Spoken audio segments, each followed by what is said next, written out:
Hey folks!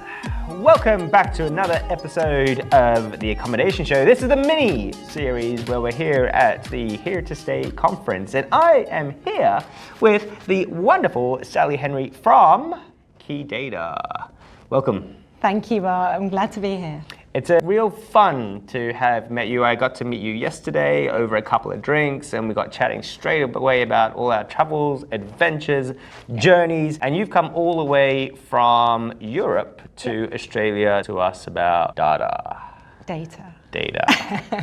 Pleasure to meet you. I've had the privilege of having a chat with you and getting to know you a little bit, but can you tell everybody who you are, where you're from, and what you do in the accommodation stroke STR space? Of course. Hi, everyone. So my name's Sally Henry. I'm Vice President of Business Development for Key Data. We're a platform that offers business intelligence and data for property managers to help navigate through the season as best we can. Fantastic. And how long have you been kicking around our industry? Oh, gosh, I said this on stage. Everyone's trying to work out how old I am because I'm in my third decade in the industry. So yeah, I've been at Key Data 2 years, flying around the world, presenting data, helping property managers, learning about different industries and different geographies as we go. Yeah. Before that, I was at Waze for almost 20 years, so one of the largest property managers in the world. So it's an industry I've seen so much change across 3 decades, more than I care to share. But it's an industry I love with a passion. So here and excited to be sharing data with the world. With everybody. To make the world a better place. One piece of data at a time.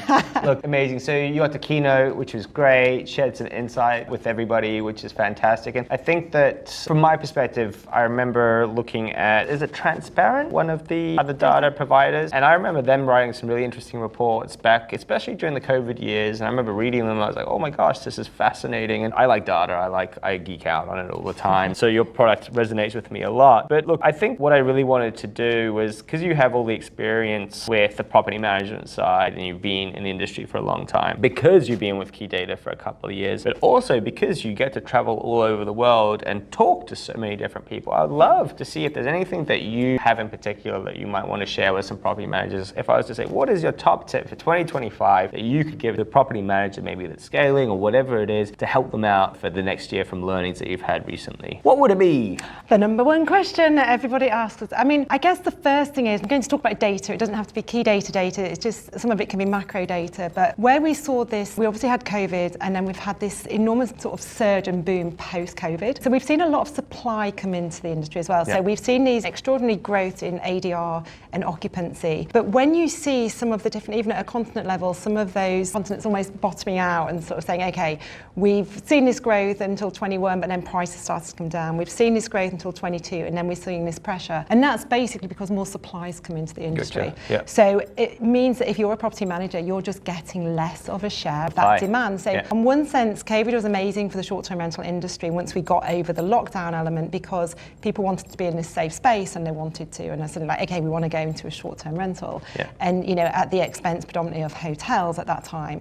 Now we've got past that post-COVID boom, but we've still got a lot more supply, but people are now able to go, and they've got, international travel's back on, cruises back on, hotels are back, and we're in this sort of macro tighter climate as well. So, that cost of living, people aren't necessarily spending as much. Also, almost like different cities and countries talking about like over tourism. So kind of almost there's this kind of movement to start to cap tourism as well, which will start to impact things. So there is kind of that leveling off, right? Yeah, there's a whole different factors coming into play. So, my first tip would be understand the supply dynamics in your world, right? So it could be at a hyper local level. You could be at a village or a town, or you could be in a state, or you could be in a country. But understand the supply that's come in that's relative to your portfolio. If you're a load of apartments, understand the apartment supply in your world, and I'd also resonate to see what the hotel supply is. If you're the larger properties and the luxury and the city, go and use, you can even just go and drive around if you need to, but you can use external viewpoints to understand. And I always say, if I was a property manager, I'd almost mystery shop myself. So if I was going to say, I want to come and stay in a location that you're in, how easy it is to find it? What else is out there? How are others presenting their properties? Are we still staying ahead of the curve? So my first first viewpoint would be, what's the supply? Yeah. You know, how are you sort of sat in your market with your relevant portfolio mix? Yeah, I love it. I'm going to take a leap here and say that, of course, Key Data is a place where you can find that information, right? Absolutely. We make it very easy. We kind of, the data that's there, you can look at it on one screen rather than having to go and do multiple searches. Correct. So we are then the alternative, of course, is to go and look on a platform like Airbnb and then Mystery search shop with filters and and then try to understand it. But if you're going to do it that way, the biggest thing is you need a relative score. Yeah, so absolutely. what you're looking at is you need to know what the supply was in maybe 2019, 2020, 2021, 22, 23, 24. Yep. So then you can see whether there's that change, because you're looking at all sorts of data points to then be able to put them all together to make a decision about your property. As this is a mini episode, I don't want to go too far and too deep into it, but I think this is a really great tip to actually look at supply in your market and to see whether what you're saying is actually true, that there is been an abundance of supply and that's why you're seeing these different changes. What would you say, let's say we do see that supply has risen, so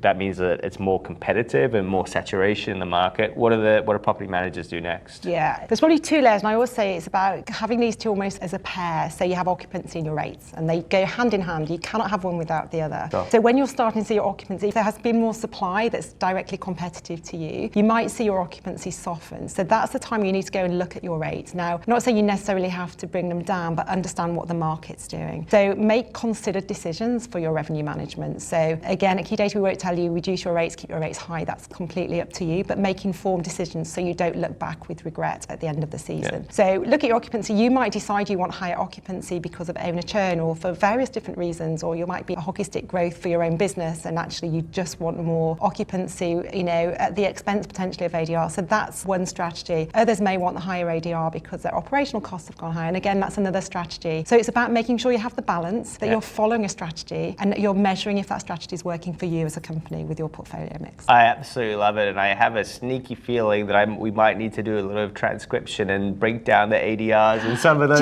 I do jargon bustings for everyone all the time. So. We don't need to do it today, but I think it's great because I'm happy because now I actually do understand. I understood everything that you said, but it can be quite complex and deep. But actually, the fundamentals of what you're saying are not that complex at all. It's just about looking at what the ADRs, the average daily rate, so how much you're actually charging on average over a certain period of time, and making sure that it's in check and how you compare to competitors. So I guess effectively what you're saying is make sure that you keep on top. So see what's going on with supply, then keep on top of your pricing and what your competitors are doing, and then you'll be kind of like in good shape. Is there any final quick tips that you want to throw out there, or are we good to go? I would say understand your channel distribution mix, because that will play into the type of bookings you're going to get. So if you're using some of the platforms, for example, Airbnb and Booking, they will tend to have a different booking dynamic to some of your direct bookers or Vrbo or some other platforms that you're using. So try and make sure that you understand what those platforms are going to offer you within your distribution mix, because that will start to self-perpetuate into your business cycle for what you're going to start getting in. Or getting a bit too... I love it. So I do a lot of consulting with clients, and one of the first things I do is I set them up with a table, and in that table we actually look at where they get their bookings from and how it compares month on month and then year on year and that sort of thing. And then we see sort of month on month changes, and they can be real huge swings in one way or another, and you can break that down quite granularly, and it's a super important set of metrics that you want to get within your business. Now folks, we are at the end of the mini accommodation show episode. Thank you so much for joining me. Thanks for coming all the way to Australia. Have you been here before? Just once before, yeah. Okay, cool. Yeah, that was when you were younger, I was a lot younger, very young, yes. Amazing. So look, have a great rest of your trip. Hope you enjoy it. Hope we get to see you again very soon on this side of the world. What's the best way for people to keep in contact with you or Key Data or that whole mix? I mean, check us out on LinkedIn. We are always sharing things on LinkedIn. So Sally Henry or sally.henry@keydatadashboard.com. Beautiful. Please connect. Nice and easy. Now folks, if you are watching this on YouTube, you know what you got to do. Where is it? Subscribe, hit that subscribe button. If you are listening to us on podcast, then leaving a review does make a huge difference for us. It means that we can keep producing these cool episodes and getting cool people onto the show. Thank you so much. Have a good rest of the day. Thank you for having me, Bob.